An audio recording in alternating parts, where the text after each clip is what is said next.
آج میں آپ کو ایک ایسا واقعہ سنانے والا ہوں جو ایمان کو تازہ کر دیتا ہے۔ یہ واقعہ ماضی کا ہے اور مستقبل کا بھی ہے۔ یہ واقعہ اس شخصیت کا ہے جسے اسلام اور عیسائیت دونوں مانتے ہیں، جسے یہودیت بھی جانتی ہے، جو آسمان پر زندہ اٹھایا گیا، جو دوبارہ زمین پر اتریں گے، اور جن کے ہاتھوں تاخن انسانی کا سب سے بڑا فتنہ ختم ہوگا۔ حضرت عیسیٰ علیہ السلام۔ آج ہم دو سوالوں کا جواب ڈھونڈیں گے۔ پہلا سوال، حضرت عیسیٰ علیہ السلام نے اپنی زندگی میں دجال کے بارے میں کیا فرمایا؟ دوسرا سوال، جب وہ دوبارہ اتریں گے تو دجال کو کیسے ختم کریں گے؟ اور ان دو سوالوں کے جواب میں ایک ایسی کہانی ہے جس نے انسانی تاریخ کا رخ بدلنے والا ہے۔ آئیے پہلے سوال کی طرف آتے ہیں۔ کیا حضرت عیسیٰ علیہ السلام نے دجال کے بارے میں کچھ فرمایا؟ اسلامی روایت میں حضرت عیسیٰ علیہ السلام اللہ کے نبی ہیں۔ انہیں انجیل دی گئی، انہوں نے بنی اسرائیل کو ہدایت دی، اور انہوں نے اپنی امت کو آخری زمانے کے فتنوں سے بھی خبردار کیا۔ صحیح بخاری میں حضرت ابن عمر رضی اللہ عنہ سے روایت ہے کہ نبی کریم صلی اللہ علیہ وسلم نے فرمایا کہ میں نے دیکھا کہ عیسیٰ بن مریم علیہ السلام طواف کر رہے ہیں، اور وہ ایک آدمی کے بارے میں فرما رہے ہیں کہ یہ دجال ہے، یہ ایک کانا شخص ہے، اس کا قد درمیانہ ہے، اس کے بال گھمریالے ہیں۔ یہ روایت بتاتی ہے کہ حضرت عیسیٰ علیہ السلام خود دجال کو پہچانتے ہیں، اس کی نشانیاں جانتے ہیں، اور اسے لوگوں کے سامنے بے نقاب کرتے ہیں۔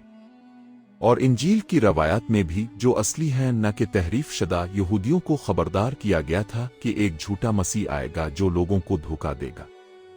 علماء اسلام نے فرمایا کہ حضرت عیسیٰ علیہ السلام نے اپنی امت کو اس آنے والے فتنے سے ضرور آگاہ کیا ہوگا، کیونکہ یہ ایک نبی کی ذمہ داری ہے۔ مگر وقت کے ساتھ کتابوں میں تحریف ہوئی، باتیں بدلیں، اور حضرت عیسیٰ علیہ السلام کا اصلی پیغام دھندلا گیا۔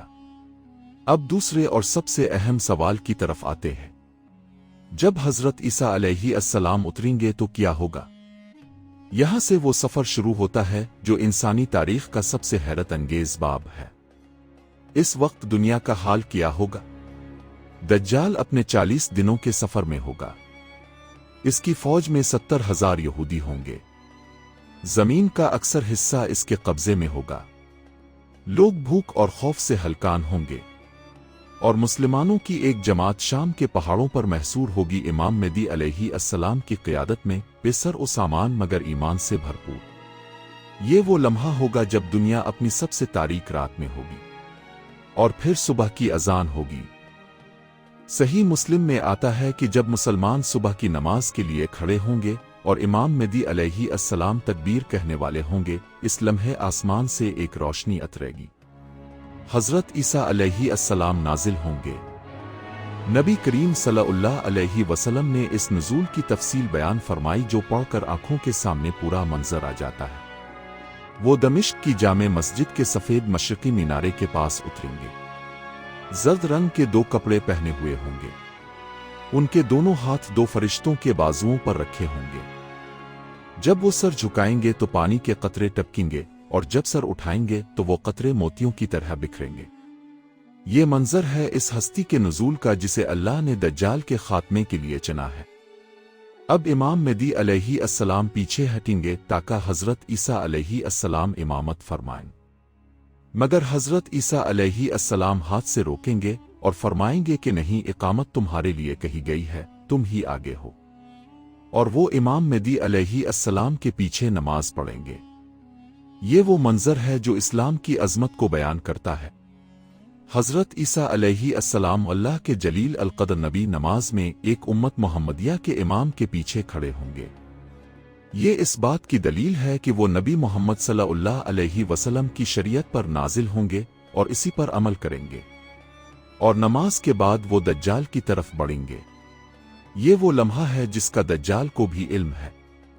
احادیث میں آتا ہے کہ جب دجال حضرت عیسیٰ علیہ السلام کو دیکھے گا تو وہ اس طرح گھلنے لگے گا جیسے نمک پانی میں گھلتا ہے۔ وہ بھاگنے کی کوشش کرے گا، مگر اللہ کا فیصلہ ہو چکا ہوگا۔ نبی کریم صلی اللہ علیہ وسلم نے فرمایا کہ اگر دجال حضرت عیسیٰ علیہ السلام کو دیکھ کر بھاگنے کی کوشش کرے تو حضرت عیسیٰ علیہ السلام اسے پکڑ لیں گے۔ اور یہ آخری تعاقب فلسطین کے ایک دروازے پر ختم ہوگا جسے لود کا دروازہ کہتے ہیں۔ وہاں حضرت عیسیٰ علیہ السلام دجال کو قتل کریں گے، اور اس ایک لمحے میں وہ فتنہ ختم ہو جائے گا جو انسانی تاریخ کا سب سے بڑا فتنہ تھا۔ ایک نیزہ، ایک دروازہ، ایک لمحہ، اور ہزاروں سال کی انسانی تاریخ کا سب سے بڑا کردار مٹی میں مل جائے گا۔ مگر یہاں رکیں اور ایک بات سوچیں، کیوں حضرت عیسیٰ علیہ السلام؟ کیوں اللہ نے ان کو اس کام کے لیے چنا؟ علماء نے اس پر غور کیا ہے۔ ایک بڑی وجہ یہ ہے کہ دجال کا سب سے بڑا فریب یہ ہوگا کہ وہ خود کو مسیح کہے گا۔ وہ کہے گا میں وہی ہوں جس کا انتظار ہے، اور یہودیوں کی ایک بڑی تعداد اسے اپنا مسیح سمجھ کر اس کے پیچھے ہو جائے گی۔ تو اللہ نے فیصلہ کیا کہ جھوٹے مسیح کو اصلی مسیح یعنی حضرت عیسیٰ علیہ السلام کے ہاتھوں ہلاک کروایا جائے۔ جب یہودی دیکھیں گے کہ جس کو انہوں نے اپنا مسیح سمجھا تھا وہ اس شخص کے ہاتھوں مارا جا رہا ہے جس کو انہوں نے پہلے جھٹلایا تھا، تو یہ ان کے لیے ایک ایسی آنکھ کھولنے والی حقیقت ہوگی جو اس سے پہلے کبھی نہیں آئی تھی۔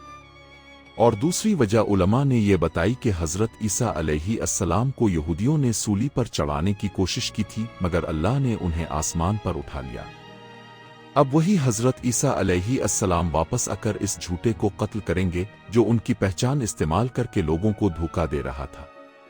یہ اللہ کا وہ انصاف ہے جو دیکھنے والوں کے دل میں سدا کے لیے نقش ہو جائے گا۔ اور اس سارے واقعے کا ہمارے لیے سبق کیا ہے؟ پہلا سبق یہ کہ اللہ کا منصوبہ مکمل ہے۔ ہر فتنے کا علاج اس نے پہلے سے تیار کر رکھا ہے۔ دجال کا جواب حضرت عیسیٰ علیہ السلام ہے، اور یہ جواب اللہ نے انسانی تاریخ کے آغاز سے طے کر رکھا ہے۔ دوسرا سبق یہ کہ حق اور باطل کا فیصلہ طاقت سے نہیں اللہ کی مرضی سے ہوتا ہے۔ دجال کے پاس لشکر ہوگا، طاقت ہوگی، جادو ہوگا، وسائل ہوں گے، اور حضرت عیسیٰ علیہ السلام اکیلے آئیں گے، مگر اللہ کا حکم ہوگا اور دجال ختم ہو جائے گا۔ تیسرا سبق یہ کہ حضرت عیسیٰ علیہ السلام جب اتریں گے تو وہ نبی محمد صلی اللہ علیہ وسلم کی شریعت پر چلیں گے۔ یہ اس بات کی حتمی دلیل ہے کہ اسلام آخری اور مکمل دین ہے۔ اللہ کے ایک نبی دوسرے نبی کی امت کی نماز میں شامل ہوں گے۔ یہ اسلام کی عظمت ہے، یہ قرآن کی سچائی ہے، اور یہ اللہ کا وہ وعدہ ہے جو ہر مومن کے دل کو سکون دیتا ہے۔ جب سب طرف اندھیرا ہو، جب فتنہ اپنے عروج پر ہو، جب امید کا آخری چراغ بھی بجھتا محسوس ہو، اس وقت صبح کی اذان ہوگی اور آسمان سے روشنی اترے گی، اور وہ روشنی دجال کا اندھیرا ہمیشہ کے لیے ختم کر دے گی۔ ابھی ہمارے چینل ہسٹری آف اسلام کو سبسکرائب کریں اور بیل آئیکن پر کلک کریں۔